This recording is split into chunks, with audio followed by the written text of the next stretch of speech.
오늘 우리가 같이 나눌 하나님 말씀은 창세기 13장 말씀입니다. 창세기 13장 1절부터 18절까지 저희가 이제 13장 말씀 좀 같이 보겠습니다. 구약성경 15페이지에 있는 창세기 13장 1절부터 18절까지입니다. 저희가 한 절씩 교독하도록 하겠습니다.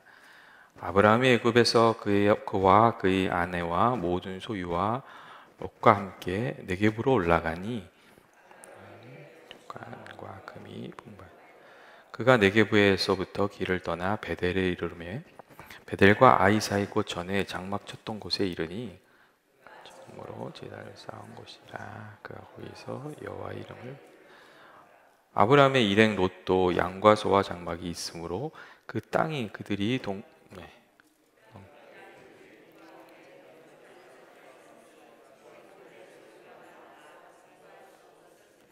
그러므로 아브라함의 가축의 목자와 롯의 가축의 목자가 서로 다투고 또 가나안 사람과 브리스 사람도 그 땅에 거주하였는지라.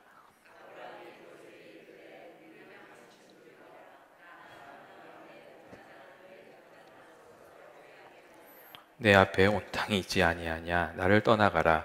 내가 좌하면 내가 우하고 내가 우하면 나는 좌하리라.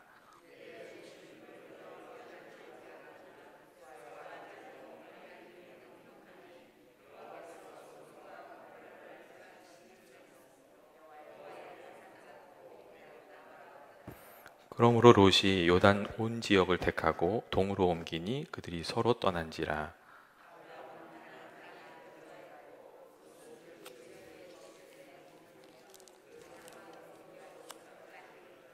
소돔 사람은 여호와 앞에 악하며 큰 죄인이었더라.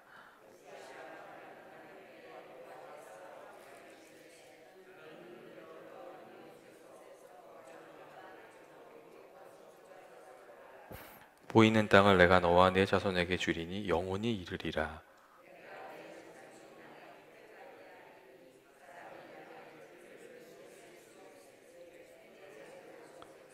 너는 일어나 그 땅을 종과 행으로 두루 다녀보라. 내가 그것을 내게 주리라. 아브라함이 장막을 옮겨 헤브론에 있는 마므레 상수리 수풀에 이르러 거주하며 거기서 여호와를 위하여 제단을 쌓았더라. 아멘. 교회 여러분, 오늘 우리가 같이 읽은 성경의 말씀은 믿음의 사람 아브라함이 보여준 귀한 믿음의 선택 그리고 믿음의 삶, 그것을 우리에게 보여주고 있습니다.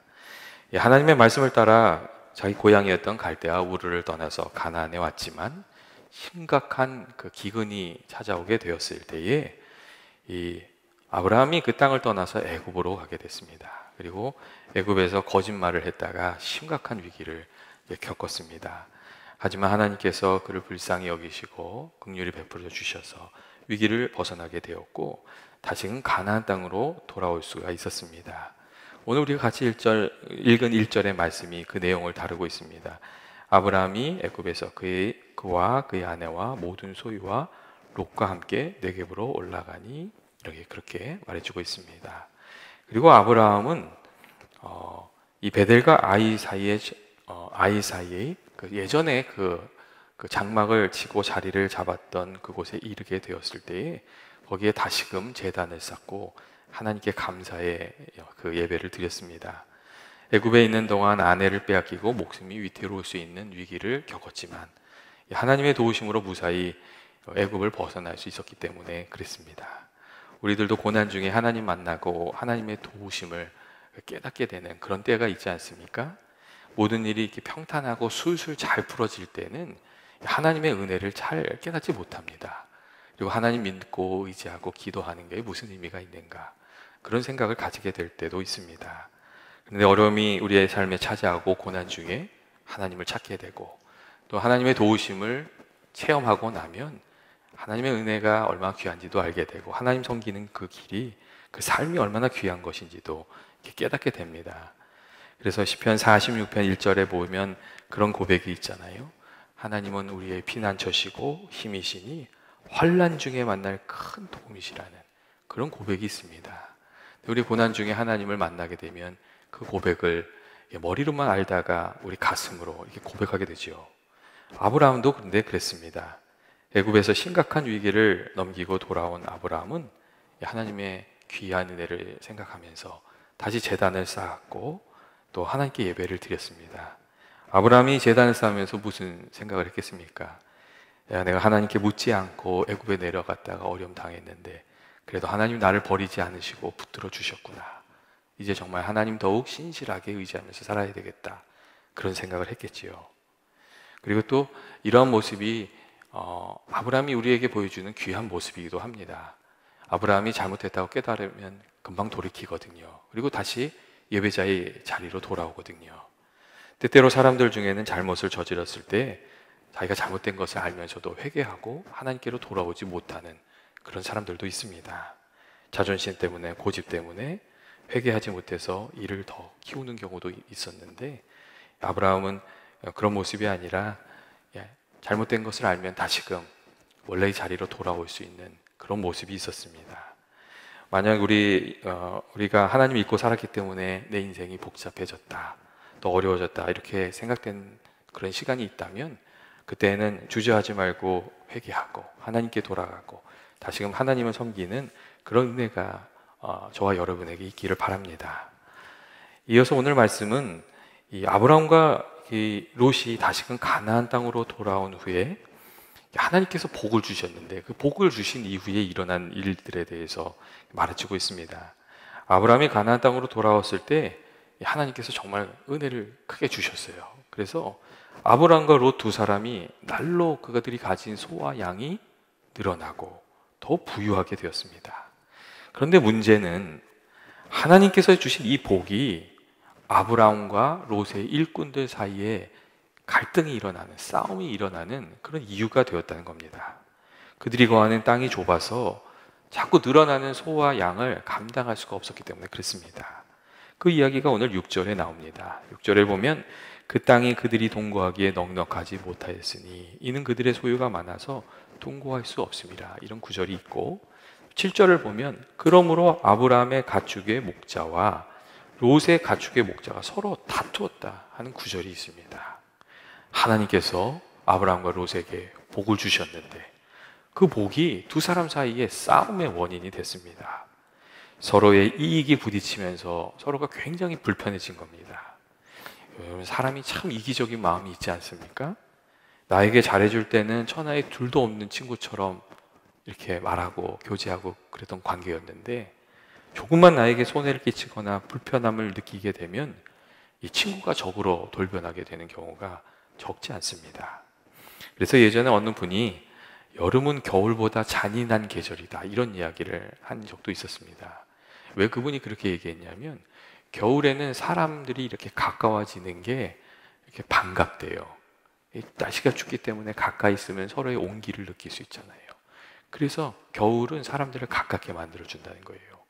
근데 여름에 막 땀이 나고 그렇게 하면 누군가 나한테 가까이 오는 게 불쾌하게 느껴지게 만든다는 거예요. 그래서 그분은 그런 얘기를 했어요. 여름이 겨울보다 훨씬 잔인한 계절이라고 그런 이야기를 했습니다. 아브라함과 롯에게 있어서는 이 풍성해진 양과 소가 꼭 여름과 같이 서로를 불편하게 만들고 적대시하게 만드는 그런 시험거리였습니다. 그리고 우리가 이런 점을 보면 시험이 꼭 어려울 때만 오는 게 아니구나. 우리에게 복이 임할 때도 시험이 찾아오는구나. 그런 점들도 좀 생각하게 됩니다. 그리고 이렇게 갈등이 커져가니까 드디어 오늘 말씀 보면 아브라함이 이렇게 나서게 되고 이 말씀을 보면 아브라함이 문제를 풀어가는 모습이 정말 너무나도 귀하구나. 이 믿음의 사람들이 가져야 할 모습을 좀 보여주고 있구나. 그런 것들을 알 수가 있습니다. 먼저 아브라함이 롯을 불러내서 현재 일어나고 있는 갈등 상황에 대해서 이야기했고 그다음에 아주 중요한 얘기를 하는데 그 이야기는 우리가 한 친족임을 잊지 말자 하는 그런 이야기였습니다. 아브라함은 소와 양의 문제보다 경제적인 이득보다 한 친족이라는 것이 더 중요하다고 생각했다는 겁니다. 그리고 그것을 이야기했습니다. 이 8절 말씀에 아브라함의 그 이야기가 있잖아요. 우리는 한 친족이라 나나 너나 내 목자나 내 목자 서로 다투게 하지 말자. 아브라함이 그렇게 얘기하는 것을 우리가 읽을 수가 있습니다. 아브라함은 정말 경제적인 이득보다 서로 화목한 것을 더 중요한 가치로 생각했고, 물질보다 조카로 맺는 그 관계를 더 중요하게 생각을 했습니다. 그리고 이 아브라함의 마음속에 이러한 가치 기준이 있었기 때문에, 그런 안목이 있었기 때문에 그가 다툼을 피하고 하나님이 기뻐하시는 방향으로 문제를 풀어갈 수 있었고, 또 화목함을 추구할 수가 있었습니다. 사람들은 눈에 보이지 않기 때문에 그 마음에 품고 있는 가치의 문제를 가볍게 생각할 때가 많습니다. 그냥 이렇게 열심히만 살면 되는 줄로 아는 사람들도 있고, 이기적인 기준을 가지고 살아가거나 세상의 가치를 비판 의식 없이 그냥 받아들이면서 따라가면서 살아가는 그런 사람들도 있고, 또 잘못된 가치와 기준 때문에 많은 문제가 거듭해서 반복적으로 일어남에도 불구하고 그것을 깨닫지 못하고 다른 사람에게만 핑계를 돌리면서, 책임을 돌리면서 그렇게 살아가는 경우도 적지가 않습니다. 그래서 우리가 어떤 문제가 계속 우리들의 삶 속에 반복해서 일어나게 되면 혹 내가 가지고 있는 생각이나 태도 때문에 그런 문제가 반복해서 일어나는 것은 아닌가, 우리가 스스로 좀 살펴볼 필요가 있습니다. 그리고 만일 내 기준이 하나님과의 기준과 다른 것이라면 내 기준을 하나님의 기준에 맞춰가면서 좀 이렇게 살아갈 필요가 있습니다. 우리가 하나님의 기준으로 살아야 하나님이 도우심을 받고 은혜도 누리고 우리들의 삶의 문제가 풀어지는 귀한 은혜도 경험하게 되기 때문에 그렇습니다. 아브라함은 이웃과의 화목한 것, 이 관계를 아주 중히 여겼고, 이것은 하나님이 아주 기뻐하시는 가치 중에 하나였습니다. 그래서 이 모습이 하나님의 마음을 감동시키는 것이 되었고, 그래서 하나님께서 아브라함을 또 복 주시게 됩니다. 사실 우리가 믿음 생활하면서 꼭 배워야 할 중요한 가치 중에 하나가 화목함을 지키면서 살아가는 겁니다. 우리가 어떠한 상황이 되든 화목함을 지키면서 살아가는 것, 그게 예수 믿는 사람들이 배워야 할 그 과제 중에 하나입니다. 여러분, 아무리 내 주장이 옳고 내가 잘했다고 해도 일단 싸우고 나면 거기에 이기는 사람, 진 사람이 없습니다. 사실은 다 진 사람이 되고 맙니다. 여러분, 부부 문제도 그렇잖아요. 부부가 꽝 싸우고 나면 거기에 이긴 사람이 없어요. 그냥 둘 다 진 거예요. 부모와 자녀도 그렇습니다. 한번 꽝 싸우고 나잖아요. 그리고 악한 말을 하고 나면 거기에 승자와 패자가 없어요. 그냥 다 패자가 되는 거예요. 여러분, 교회에서도 마찬가지 아닙니까? 교훈들이 옳은 걸 따진다고 해서 막 이제 심각하게 싸우고 나면, 서로의 마음에 막 칼을 날리고 나면 거기에 아무도 승자가 남지 않습니다. 다 망하는 겁니다. 이 싸우지 않고 화목함을 추구하고 하나님의 의를 추구해 갈 수 있는 능력, 사실 그걸 우리가 키워가야 됩니다. 그리고 이 화목함을 추구하는 것, 그게 사실은 믿는 자들의 삶의 길입니다. 여러분, 그래서 우리가 스스로 이게 좀 다짐을 하고 살 필요가 있어요. 이게 나는 안 싸울 것이다. 이게 사실 그렇게 좀 마음을 먹을 필요가 있어요. 아멘? 별로 아니신 것 같은데요? 진짜 그 마음이 필요해요. 나는 안 싸울 거다. 그리고요, 누가 나하고 싸우자고 할 때도 그렇게 하는, 나는 당신하고 잘 지낼 거야. 그게 꼭 필요합니다. 그리고 야, 우리 싸우지 말자. 이게 사실 하나님이 원하시는 그 방법이고 인생 사는 길이고, 여러분 그렇습니다. 다음으로 아브라함이 우리에게 보여주고 있는 귀한 믿음의 모습은 섬김의 모습이고, 아브라함이 보여주었던 이 섬김의 모습은 기득권을 내려놓고 상대방에게 기회를 주는 것이었습니다. 사실 아브라함이 이 조카 롯과의 갈등 상황에서 좋은 것을 선택할 수 있는 그런 힘이 있었어요. 신분에 있어서도 그렇고, 힘에 있어서도 그렇고, 아브라함이 그 상황을 마음대로 할 수 있는 상황이었어요. 그런데 아브라함이 어떻게 했어요? 자기 마음대로 하지 않았어요. 그 롯과의 관계를 지키기 위해서 자기의 기득권을 이 조카에게 넘겨주고 조카가 선택할 수 있도록 그렇게 해줬습니다. 이게 진짜 아브라함이 다 내려놨어요. 그리고 내 앞에 온 땅이 있지 않냐? 내가 좌하면 내가 우하고 내가 우하면 내가 좌하겠다. 여러분, 그렇게 말해주었습니다. 그리고 이렇게 화목함을 위해서 대가를 치르고자 하는 아브라함의 모습이 또한 하나님의 마음을 움직이는 그런 일이 되었습니다. 그래서 롯이 자신이 선택한 땅으로 떠난 이후에 하나님께서 정말 오랜만에 아브라함을 찾아오세요. 그리고 아브라함을 아주 크게 축복해 주는 그 내용이 오늘 성경 말씀에 나옵니다. 14절과 그 17절에 보면 하나님께서 그런 말씀을 하세요. 너는 눈을 들어 너 있는 곳에서 북쪽과 남쪽 그리고 동쪽과 서쪽을 바라보라. 보이는 땅을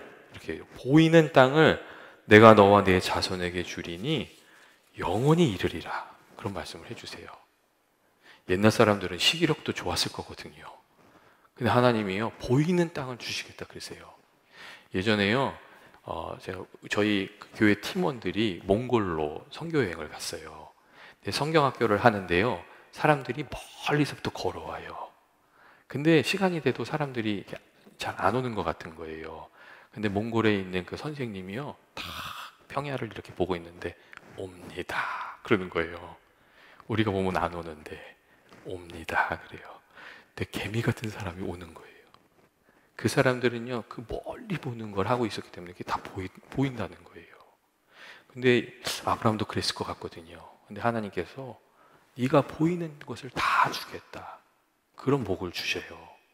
그리고 내 자손이 땅의 띠끌과 같게 하리니 사람이 땅의 띠끌을 등이 셀 수 없을 것인데 내 자산도 세리라. 그런 말씀을 해주세요. 그리고 그 땅을 종과 행으로 두루 다녀보라. 내가 그것을 내게 주리라. 그러니까 하나님이 정말 아브라함에게 큰 복을 주셨어요. 아브라함이 롯과의 화목함을 지키기 위해서 섬김의 자세를 취하고 기득권을 포기하니까 하나님께서 아브라함의 복이 되어 주셨습니다. 그리고 하나님이 함께 하셨기 때문에 아브라함의 선택이 롯의 선택보다 훨씬 좋은 것이 되었습니다. 여러분 롯의 선택이 어떤 것이었습니까? 아브라함이 선택의 기회를 주었을 때 롯이 사방을 두루 바라보고 보기에 물질적으로 풍부하고 좋은 지역을 선택했습니다. 10절을 보시면 롯이 눈을 들어 요단 지역을 바라본즉 소알까지 온 땅에 물이 넉넉하니 그렇게 돼 있고 꼭 그 땅이 뭐 같다고 그랬냐면 여호와의 동산 같고 애굽 땅과 같았더라. 그렇게 말해주고 있어요. 그러니까 보기에 너무너무 좋은 땅이었던 거예요. 그래서 롯이 그것을 선택했죠. 그런데 여러분 문제가 무엇이었습니까? 그것은 물질적으로 풍성한 땅이었지만 윤리적으로는 지극히 타락한 지역이었고 하나님이 미워하시는 땅이었다고 오늘 말씀이 그렇게 얘기해 주고 있습니다. 그 결과 롯의 선택은 그 끝이 좋지를 않았습니다. 이 롯은 이 눈에 좋은 것, 세상적인 기준 가지고 선택했다가 자신이 선택한 땅이 심판받을 때 자신도 같이 심판받는 그런 어려움을 겪어야 됐습니다. 반면은 이 롯이 선택한 것, 반면에 아브라함은 롯이 선택한 거하고는 비교할 수 없이 나쁜 그런 산악 지역을 선택하게 됐습니다. 하지만 하나님께서 함께 해주셨기 때문에 시간이 갈수록 그가 더욱 강해지고 풍성한 은혜를 누리게 되었던 것을 우리가 알 수가 있습니다. 그는 황량한 곳에 거했지만 행복한 삶을 살 수가 있었고 또 부족함이 없는 삶을 살았습니다. 하나님께서 함께 해주셨기 때문에 그렇습니다. 오늘 우리는 좋은 환경에 있어야지만 잘 되는 줄 압니다. 사실 좋은 환경이 되게 중요해요. 좋은 환경에 있어야 식물도 쑥쑥 자라고 풍성하게 되고 모든 것이 이렇게 잘 자랍니다. 하지만 꼭 그런 것은 아니잖아요. 좋은 환경에서 그렇지 않은 경우도 참 많이 있거든요. 그리고 또 반대도 있죠. 어려운 상황이지만 하나님께서 함께 해주셔서 그 안에서 부흥할 수도 있고 잘 될 수도 있고 부족함이 없기도 하고 그런 은혜를 누리기도 하거든요. 오늘 말씀에서 아브라함은 그런 모습을 보여주고 있어요. 그가 부족한 것을 받았지만 하나님께서 더해 주셔서 그 부족한 것으로도 풍성해질 수 있었던 길, 그 믿음 안에 있었던 귀한 은혜의 역사, 그것을 아브라함이 보여주고 있습니다. 그래서 사실 예수 믿는 사람들이 좀 부족한 것을 받았다고 너무 화낼 이유가 없어요. 그것을 가지고도 하나님께 나아가서 기도하면 그것으로 하나님께서 행복해질 수 있도록 또 그것을 가지고도 좋은 열매 맺을 수 있도록 하나님 도와주시기 때문에 그렇습니다. 그리고 또 예수 믿기 때문에 이 화목함을 이루기 위해서 손해를 봐야 될 때도 많이 있잖아요. 하지만 그때도 너무 속상해하지 마세요. 왜냐하면 하나님께서 그걸 보고 계시거든요. 우리가 무엇 때문에 손해보는지를 보고 계시거든요. 그리고 우리가 손해보는 이유가 하나님의 뜻에 맞으면 하나님께서 그것을 갚아주십니다. 하나님께서 베풀어 주시는 그 은혜를 이렇게 생각하면서 믿음의 길을 걸어가는 저와 여러분 되셨으면 좋겠습니다. 마지막으로 오늘 본문은 세상 유혹을 잘 분별하면서 살아야 한다는 것도 이게 우리에게 보여주고 있습니다. 사실 우리들의 삶에 유혹이 되게 많은데 그것을 분별하기가 참 어려워요. 그래서 대부분의 많은 경우는 그 유혹에 빠지고 나서 아차차 하고 깨닫는 경우가 많거든요. 근데 롯도 그랬어요. 롯도 나중에 뒤늦게 알았죠. 그리고 여러분 그런 유혹이 우리들의 삶 속에도 그런 경우가 참 많습니다. 우리가 잘 아는 언론 재벌 중에 루퍼드 머독이라는 분이 있잖아요. 그분 이야기 아시죠? 그분이 82살 됐을 때에 그 아내를 버리고 캘리포니아 대학을 졸업하고 예일 대학원까지 마친 아주 훌륭하고 미모가 뛰어난 여자하고 결혼했잖아요. 그런데 알고 보니까 그 여자가 나중에 중국의 스파이였다고 그러잖아요. 그 만났던 얘기가 또 그런 얘기도 있더라고요. 그 파티에서 만났는데 영화에서 나오는 것처럼 탁 부딪히면서 그 술잔을 탁 떨어뜨렸대요.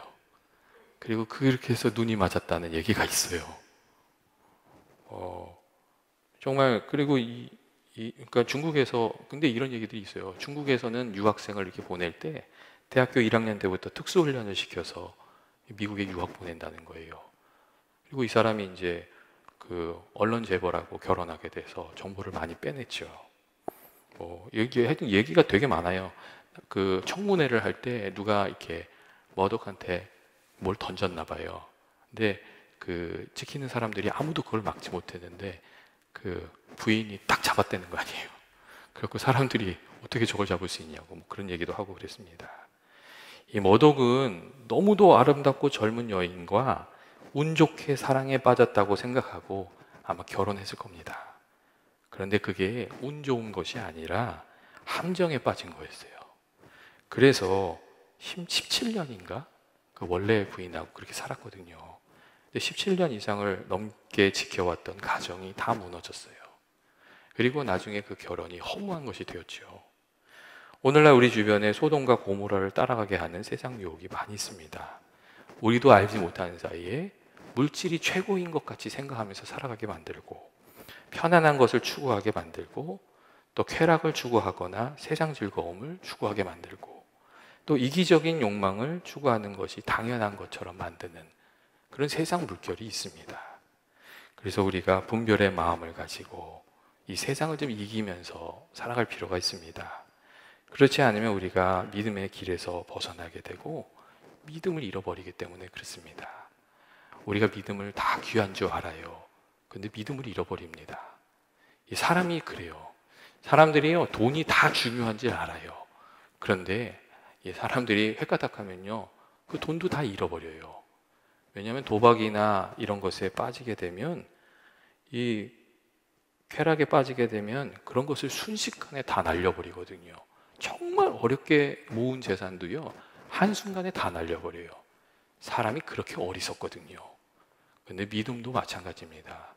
하나님께서 너무나게 귀하게 우리에게 주신 믿음을 우리가 잃어버리기 시작하면 너무 쉽게 잊어버립니다. 하나님께서 자기 아들을 십자가에 보내셔서 우리에게 사실 구원의 은혜를 주시고 믿음을 주신 건데 그 믿음을 우리가 쉽게 잊어버리는 경우가 참 많습니다. 그리고 믿음을 잃어버리고 나면 그것을 또 회복하기가 되게 어려워요. 예전에 어느 분이 그런 얘기 하더라고요. 자기가 평생 그 셀폰 잘 안 잊어버리는데 셀폰 잊어버렸대요.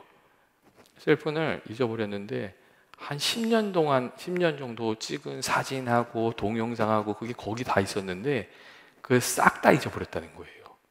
그래서 폰을 잃어버린 것보다 그 잊어버린 게 너무 마음이 아프다고 그런 얘기를 하시더라고요.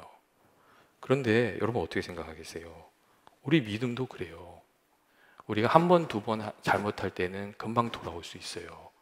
그런데 우리가 유혹에 빠져서 믿음을 잃어버리고 나면 사실 그거 회복하기가 굉장히 어렵습니다.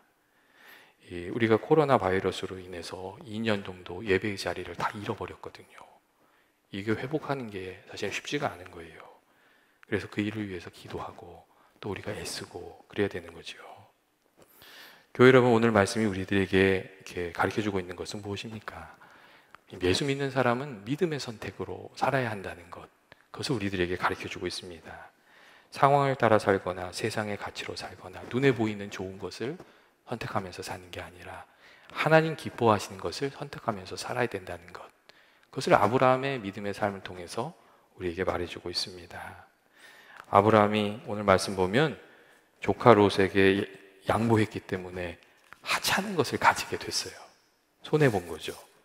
하지만 하나님께서 도와주셔서 그 하찮은 자리에서 귀한 은혜를 받게 됐고 더 강한 사람이 되었다는 것을 우리가 꼭 기억해야 될 것 같습니다. 찬송가 438장 3절을 보시면 이런 가사가 있어요. 높은 산이 거친들이 초막이나 궁궐이나 내 주 예수 모신 곳이 그 어디나 하늘나라. 그렇죠. 내 주 예수 모신 곳이 어느 곳이나 가장 귀한 곳이라고 이렇게 찬송이 우리에게 가르쳐주고 있습니다.